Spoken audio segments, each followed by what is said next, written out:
I'm sorry, Greg. I'll get back to that in just a moment. But here's another salute as the Athabascan comes by the reviewing stand.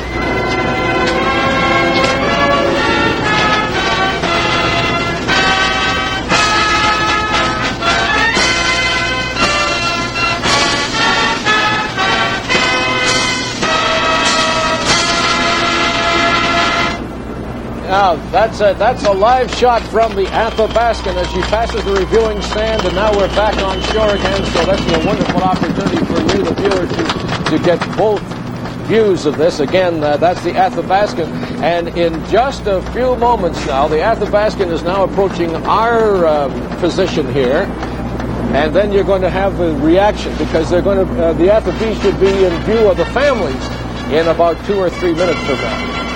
Just looking at the ship, Lieutenant Commander, it doesn't look like it's too much worse for wear, having been out for duty as long as it has been. That's it. The boys have spent some time evidently on the way home and have tiddled it up for, as the sign we just saw said, the mother of all homecomings.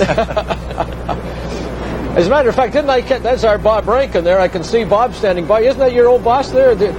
That's correct. Captain Miller joined the ships this morning to sail in command as he was when they left. I should point. I interrupted you, and when you were talking about your moment in the Suez Canal, though, that was the highlight, you think? Well, just to finish up that thought, Dave, is when we exited the canal, we were feeling very small and very far from home. And the entire contingent of the Cairo embassy and all their families met us at Port Said with O Canada and some Canadian flags and everything. Yeah. And it was such a wonderful reminder of Canada and very emotional. There was not a dry eye, I don't think, on either the shore side or on the ships. I sat there very briefly at the VIP section with Nova Scotia Premier Don Cameron, and we're getting a great view here of the Athabascan pulling in. She's almost right alongside this jetty here. And, there's the helicopters. You know, there's a story in itself. The helicopters, they flew more than 2,300 hours. That's correct. With less than 2% downtime. Now, if that doesn't say something about the ingenuity and the dedication of the crews, I don't know what does. Absolutely. It was when there was a definite difference in that people were very up for their jobs and participating 100%. And I have never in my military career seen the amount of flying or the dedication or professional flying that was accomplished in the Persian Gulf. Most of it, I might add, at night using their special sensors so that we could do our hailings and things at night when the ships couldn't particularly see the vessels. I was one of the pilots were telling me, they said that we did almost every duty that was asked of us except the one that we thought we would have to do. Thankfully, we did not have to do, and that was they were prepared to fly casualties to the hospital ships. That's correct. They were fitted for evacuation, but as we all know, things turned out very, very well for our side. I don't know if you heard it, or I don't know if it's happened yet, to be honest, because there's an awful lot of noise down here, but as the Athabascan and all the other ships pass the dais, there's going to be a 21-gun salute from Citadel Hill by the 1st Field Regiment, Royal Canadian Artillery. Of course, there's members of the Armed Forces, the Army contingent of the Armed Forces on those ships. Okay. Bob Rankin, aboard the Athabascan. Hello, Bob. Yeah, we can hear you, buddy. I can hear you. We're out here, and we're talking with one of the sailors. Hang on. It's emotional. How do you feel after 7 months? I'm just glad to get home. Very glad to get home. That's all. What do you think about all the reception you're getting? It's very nice to see. Very, very nice. So I get home, my wife and kids. Great job. Dave, back to you in the line. Okay, thank you very much, Bob. The Athabascan now pulling in beside us. All right, now, I don't know if we can... That's the Athabascan families there that can now see their ship coming in now, and you can hear in the background, of course, the cheers of welcome, and I think...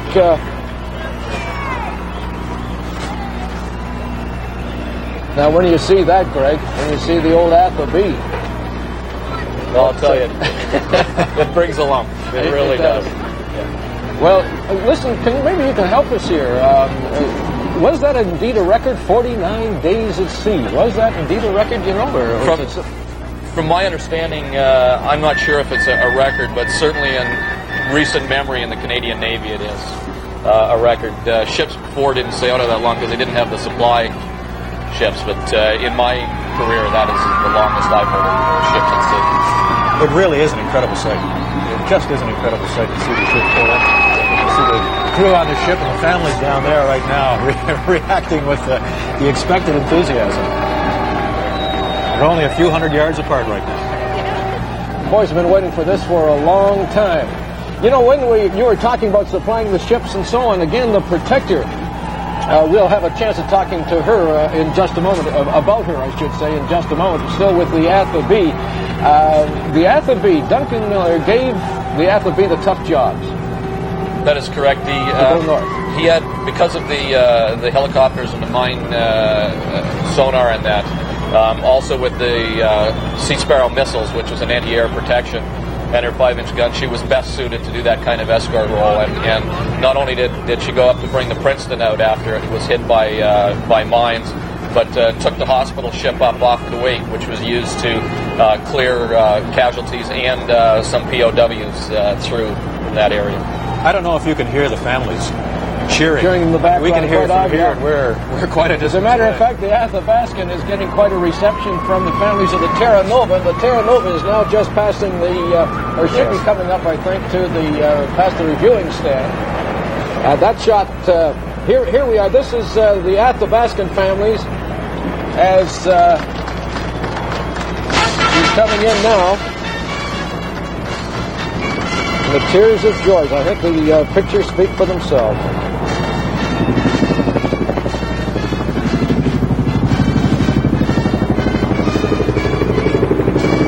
Again, we'd just like to point out that the live coverage of the arrival of the ships home from the Persian Gulf is being brought to you as a community service by McDonald's and IGA.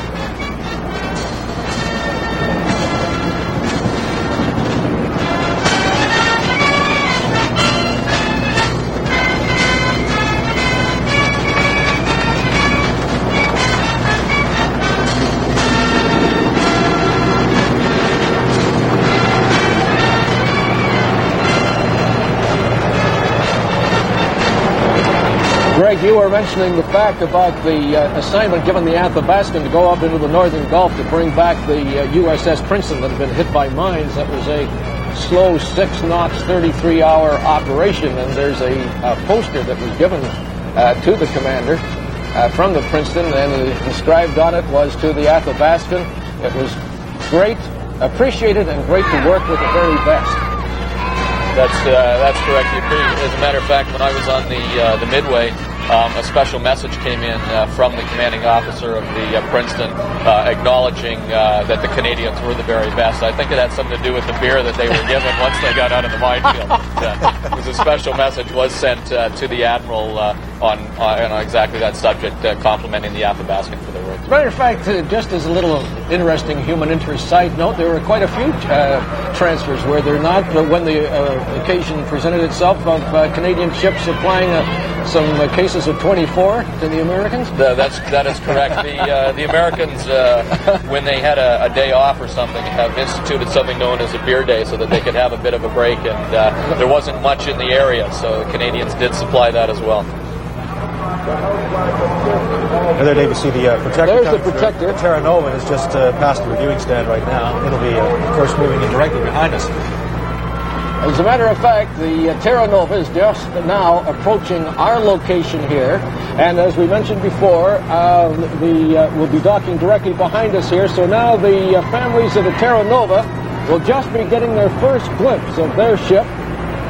And you can see behind us, and this is the Terra Nova coming in as she approaches. Now, here's another story. The Terra Nova.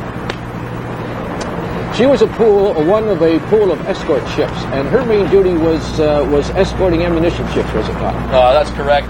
Because we owned her, she was easier to task than some of the other foreign navies. And she did an awful lot of work in the escort role. She did a lot going in and out of what they call Silkworm Alley in the Straits of Hormuz off Iran. And she participated a lot in bringing the ships in and out of that particularly sensitive spot. Look at the sign here. Navy wife, toughest job in the Navy. It's the truth. And there's another one, though. I can see another one. What is that? Thanks for the support. Bravo Zulu. Bravo Zulu.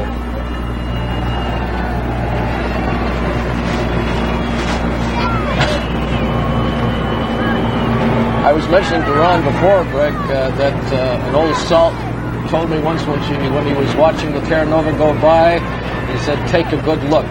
You're seeing the last of a breed, of a special breed."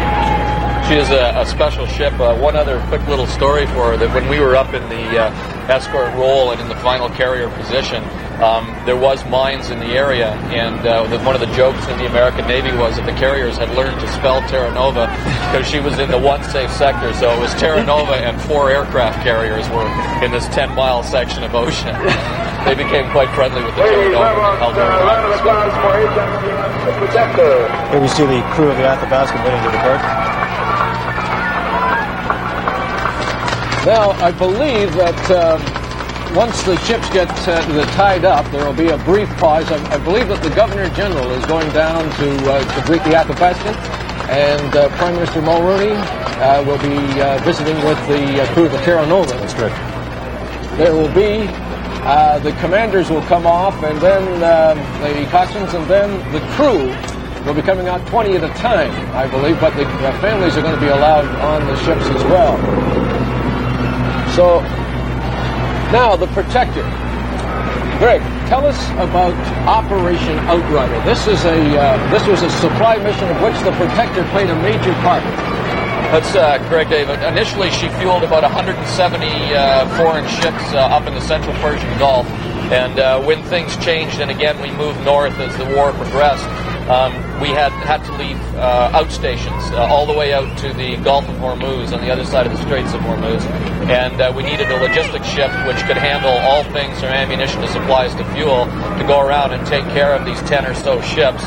And Protector was tasked to do that, and she would complete a circuit about every 5 days, go into port for about 24 hours of heavy load up, and then get ready to commence fuel herself, and then commence the next circuit. And she did these back to back in the last sort of 3 or 4 weeks of the war.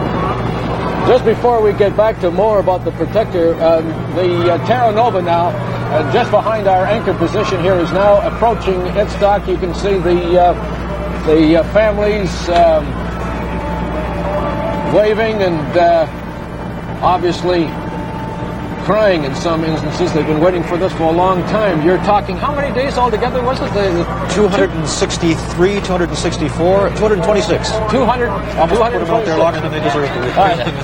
We got it. Okay, we're behind us now, so we can just zoom right over here, because now you can see the Athabascan just finishing tying up, and here comes the Terra Nova. And the Protector is just coming up this way. And the Protector will be coming VIP dais, to taking the salute. jetty directly in front of us. Now, the crews of the Terra Nova and the Athabascan were out the longest. They were out for the full 7 months. The crew, of course, of the Protector was rotated in January, but still, they were out there for 3 months, 3.5 months as well. So the families are equally as anxious to see their folks come back. And as you can see there, the folks there from the Terra Nova waiting for their loved ones to come off. This has been a trip. Greg, you can answer this question.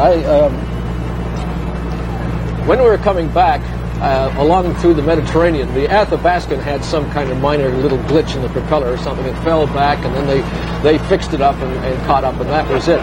The comment that was made to me, it's as if the equipment, the ships, the helicopters, had a mind of their own, and after running the race, if you will, and doing the job and getting the duty done, it's sort of as if they were just going, now we can have these little glitches, we're running out of breath kind of thing. Yeah, I think that with the tension off and people did very, very well to keep it going, that there was a little bit of a back, and it's amazing that the equipment and some of it, the age and the time out of refit, and yet it withstood the whole thing. And I think the ships, as the people, were just as professional and managed to do the time. You've got to know that they're preparing now to disembark from the Athabascan there, but this is going to be the toughest few moments, absolutely the toughest few moments for the families and the crew, because they can see each other, but they can't.